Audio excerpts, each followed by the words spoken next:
guys, magsasamag ako. Kasi yung anak ko ngayon ay nag-start na ng kanyang OJT. Kaya ito yung pinaka-almusal niya.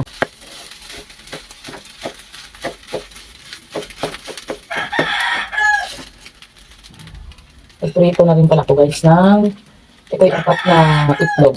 Ito yung ilalagay ko.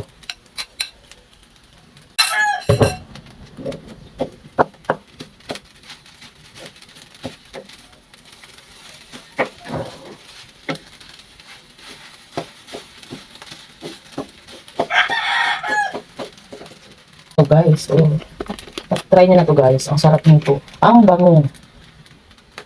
Lalagay na natin. Ang bango nito guys. Beef bulgogi. Korean ano kasi siya. Korean style.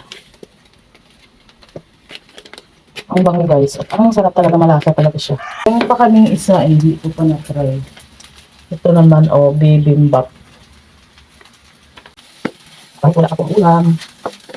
Kahit nilagay mo sa iyong sinungan, ay masarap.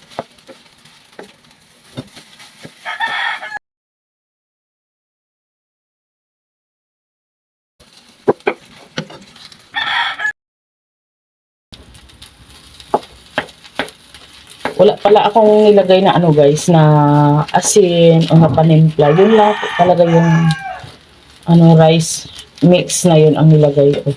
Tsaka itlog. Ayan. Isusunod naman natin luto ay ang ulam. So guys, yung ulam. Ayan. Katsu yung ulam ng mga bata.